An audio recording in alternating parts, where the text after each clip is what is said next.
Now that the calf catcher is off, that chapter is done. But out here on a ranch, one job ends and another one starts.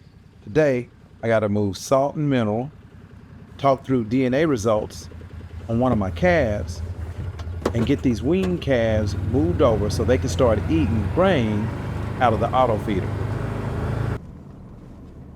I had several empty mineral tubs on the south pasture, so I'm moving one from the north back to the south to make up for it.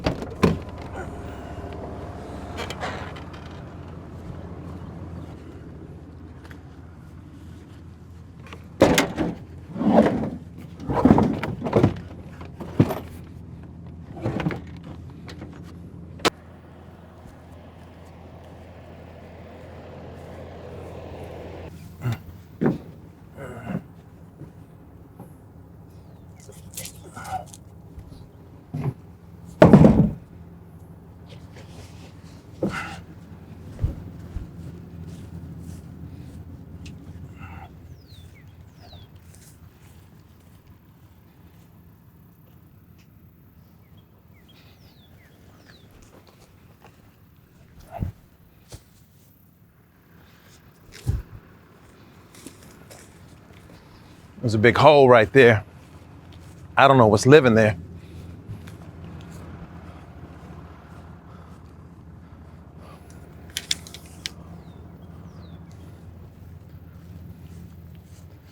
But I feel like I need to cover it up. There's that hole.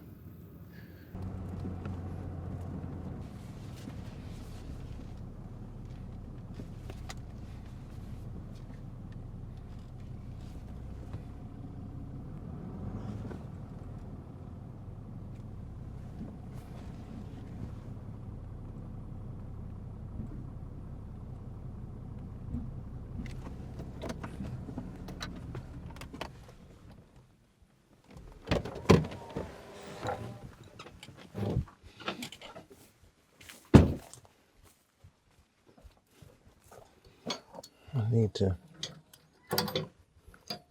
sort out my feed. When I put feed in here the last time, it didn't want to come out.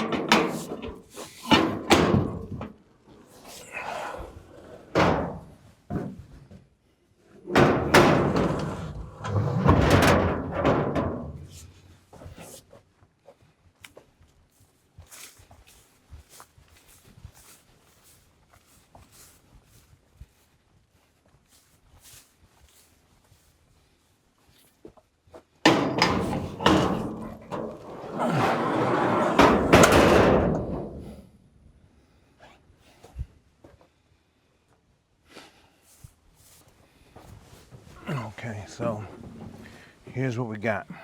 We got this feed on the right, and then this feed on the left.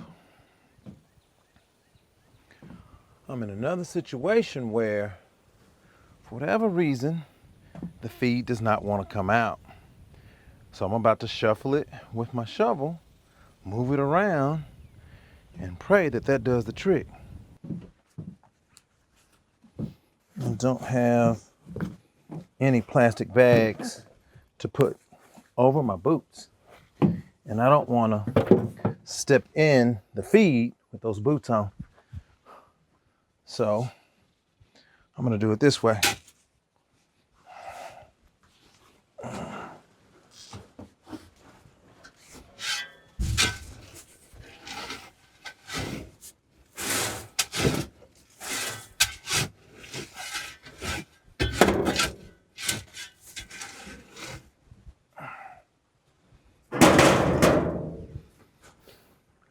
And I just need the feed to come out.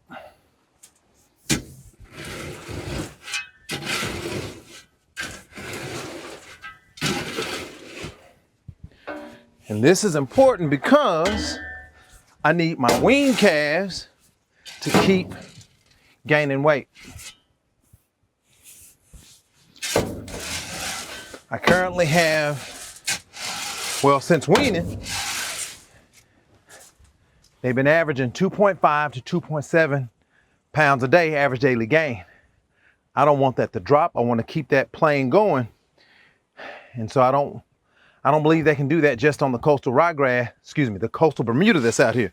So I got them more grain, but I need the grain to come out of the feeder.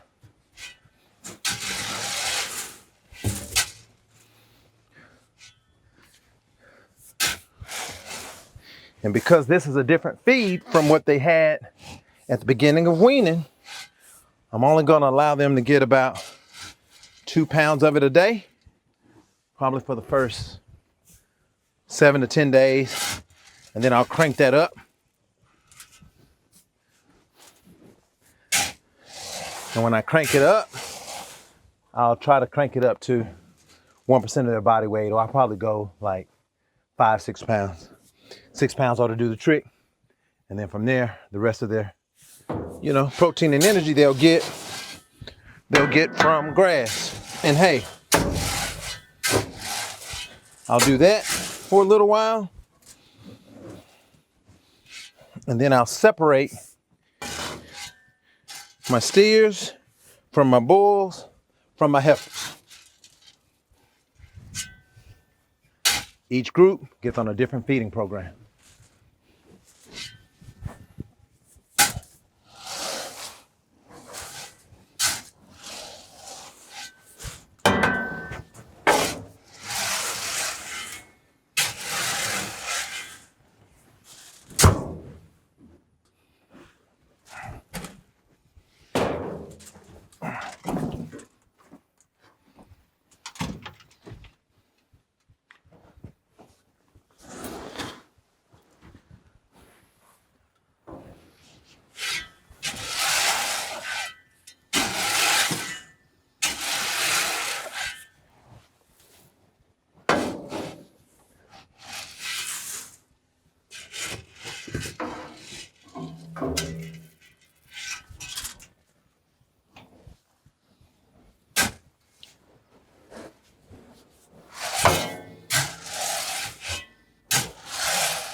Sometimes that feed gets clunked up. And when it does, I toss it out like I just did.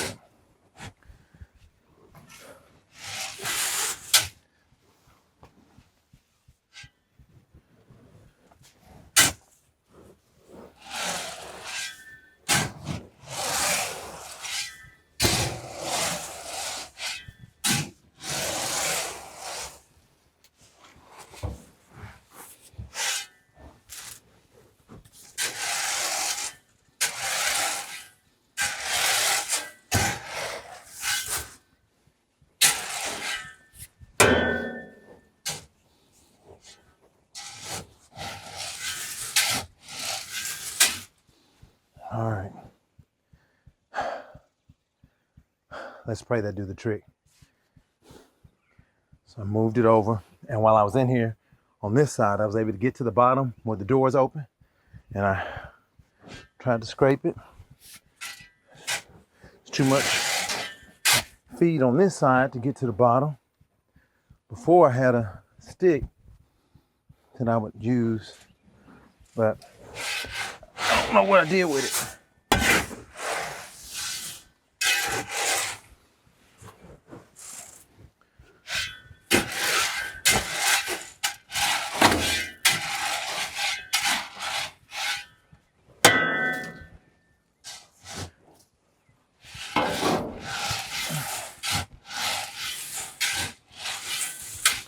In a second, I'll when I finish, I'll see if it opens, and then from there, I'm gonna get back in the truck, of course, put my boots on, and see if I can get my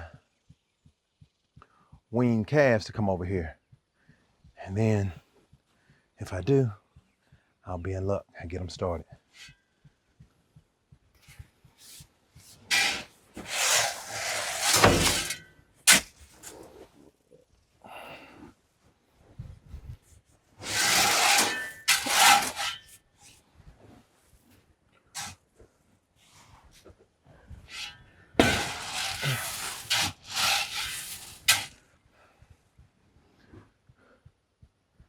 Now for everyone who may be watching this new to cattle, your calves are still developing into whatever you need them to be or want them to be. Either finished beef, a replacement heifer to go to the ranch to keep breeding, or a bull to keep breeding. So they need certain energy and protein to continue their growth and to get the maximum potential out of the genetics. And once they become a little bit mature, they don't need all of this grain, especially if they don't have a calf by their side. Now, if you've been following my channel, you know this already. You may have seen the video where I've talked about it in the past, but I'm simply trying to share to those who may be new why I'm doing what I'm doing. And that's because I sell cattle to other ranchers, registered cattle and commercial.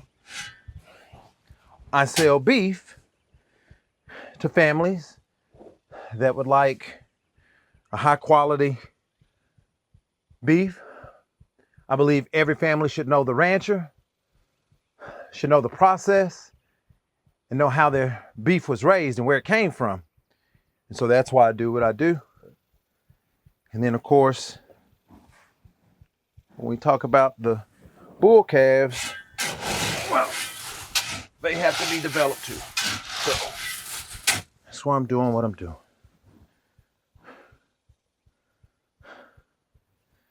I think that's it. If it ain't, it's gonna have to be, because I'm getting tired.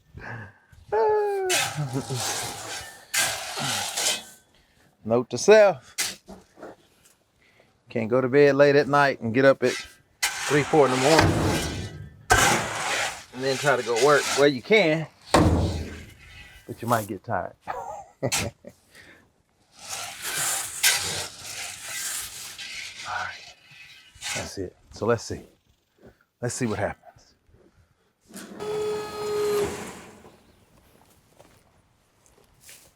And that's what I needed. Got 7 on this side. Look like 6 on this side.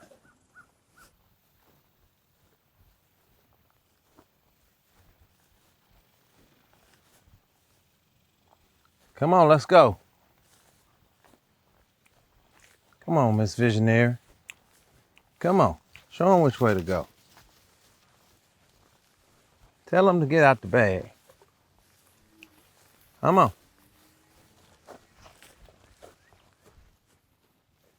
Come on, Queen. I mean, Princess. That's Queen's baby. Come on, girl.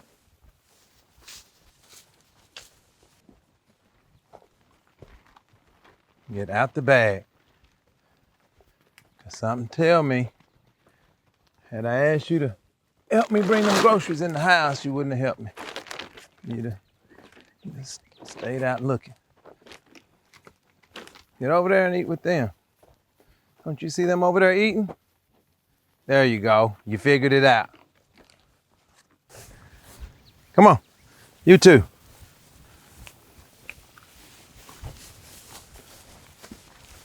There you go. All right.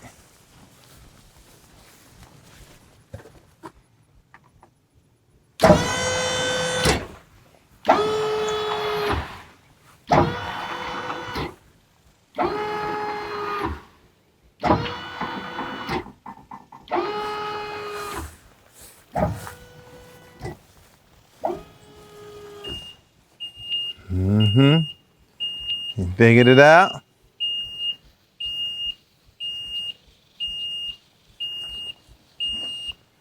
Figured it out? There you go.